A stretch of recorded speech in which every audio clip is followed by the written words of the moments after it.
one of these. So I wanted to Mm-hmm. get, just general update on how things are going for you. Yeah, I mean, give a bit about your background, how Yeah, you were of course. introduced to me, program, the material, etc. Of Yeah, course. More than happy to do so. So I guess just to give you some context, we connected about just a bit over 2 years ago. I was running my lead generation agency at the moment at that time.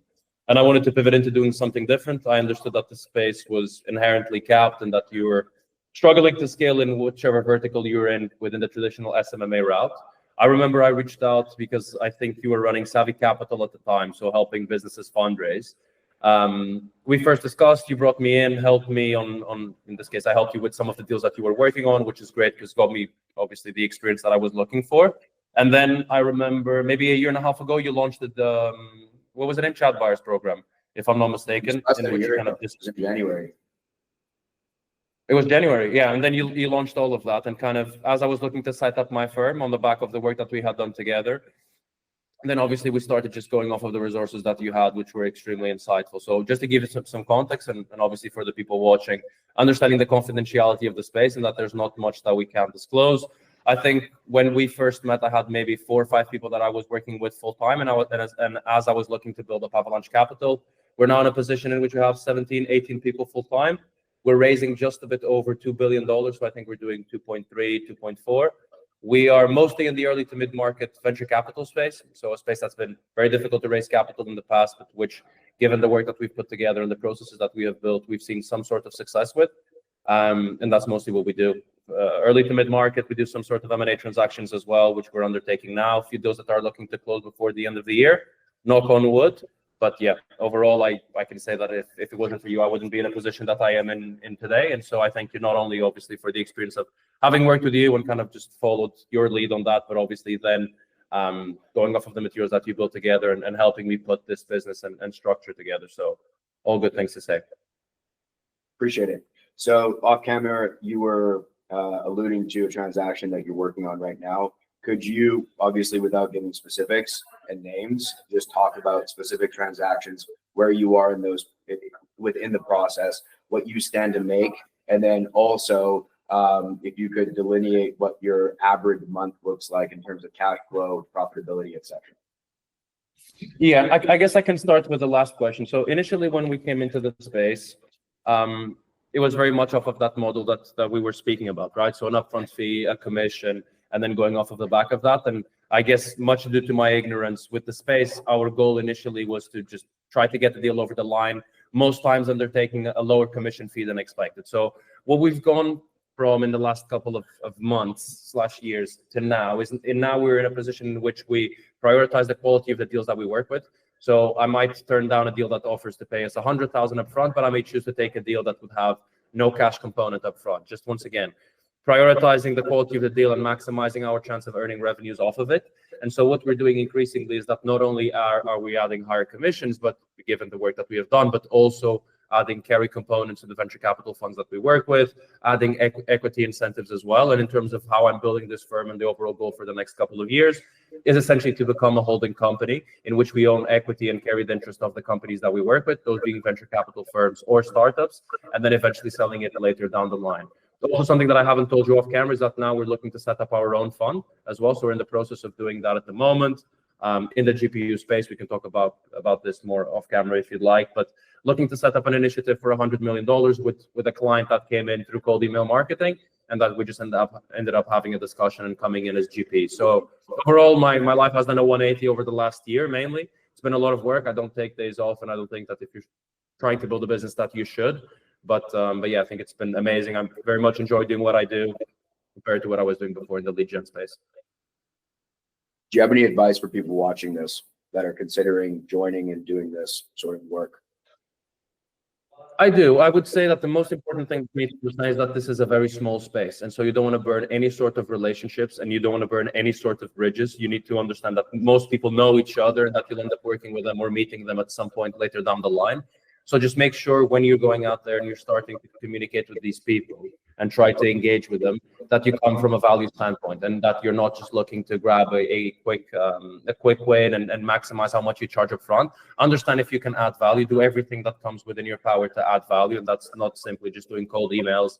Pick up the phone, go to conferences, shake hands. You know this because you went to a conference in London now. I was in Lisbon at the Web Summit as well. In the capacity of an investor and meeting investors, you need to be out there to make this work. The reason people pay very highly for service providers like us in the space, it's because it's something that not only is in demand, but it's also very difficult to do. So in no way, shape, or form think that this is easy and it's just something that you can run like lead gen. It needs very much hand holding. And I would recommend you start only with 1 or 2 clients, focus on working and once again, adding as much value as you can for them and doing everything in your power to close that deal. Once you've created a predictable process, then you go out there and you can figure out how to take on more clients and increase your capacity. But focus on quality first over quantity. Otherwise, you won't go far. What would you say were some shifts in your mindset or paradigm that really started to prove out in terms of the results?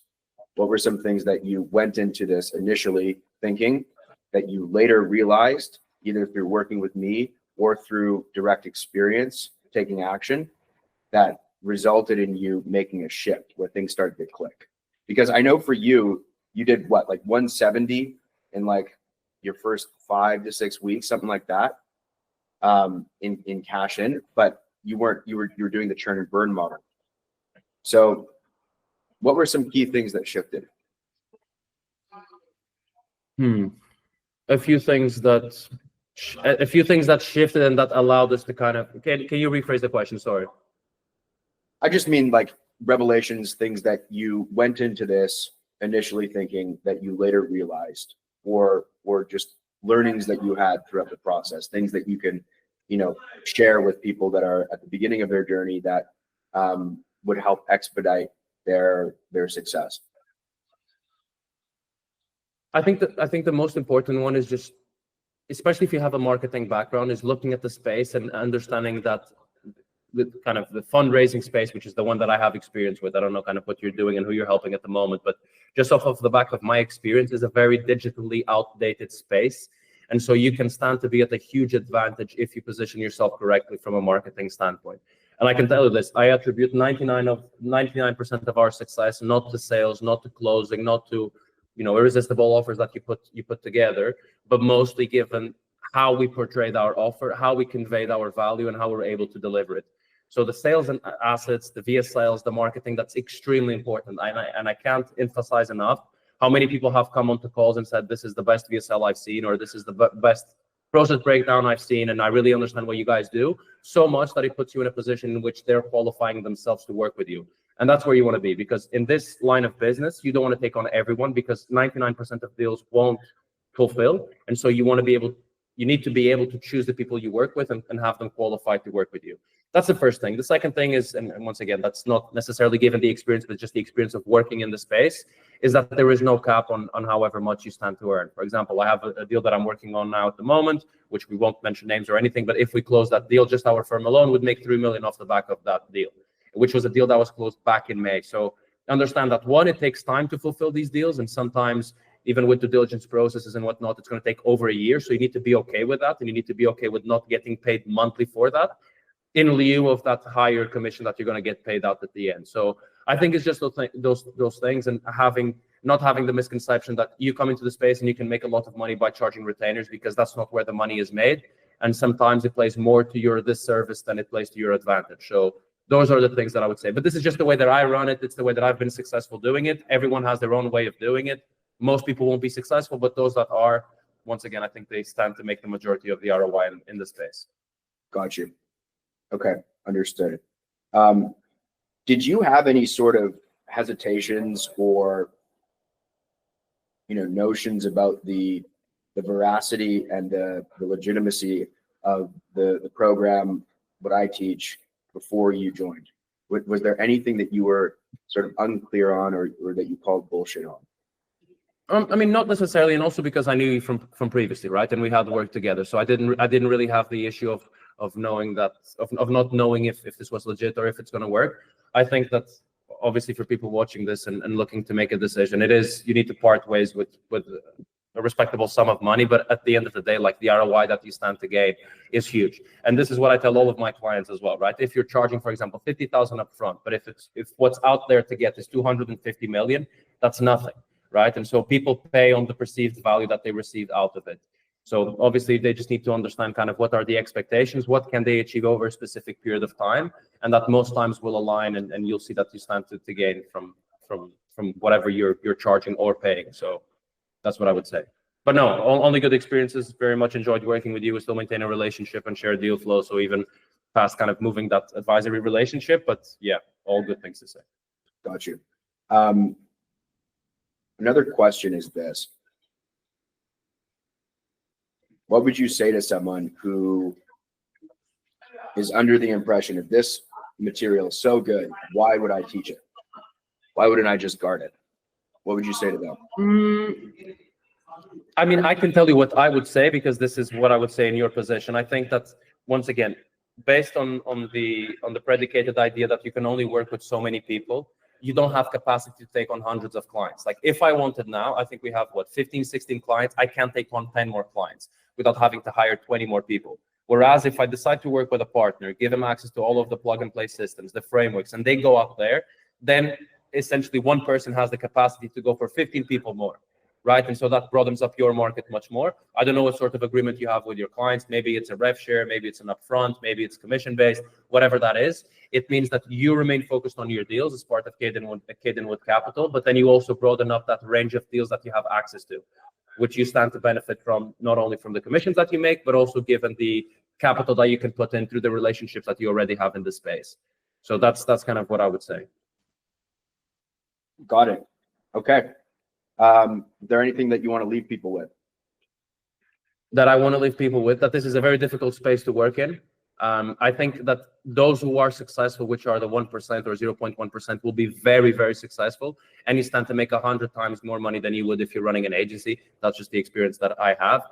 But I think it's a dog-eat-dog world. It's very difficult to work in. You'll deal with a lot of people that are high profile. The expectations are really, really high on both parties. And so you need to do a good job in managing those expectations as well.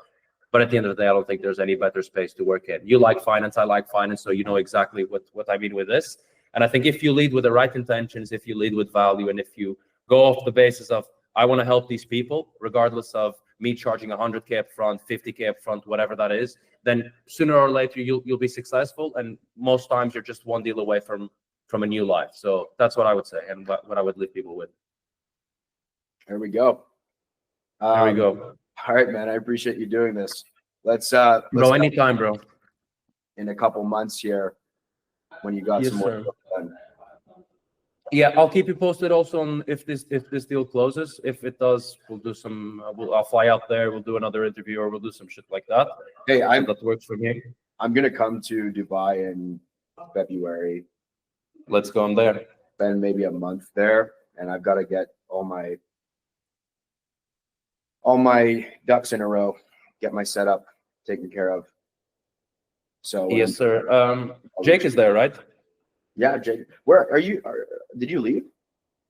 I came back to Portugal for Christmas now, so I'm here with my family. I'm off to Switzerland tomorrow, and then I'm back in Dubai on the 6th. Sweet. Yes, sir.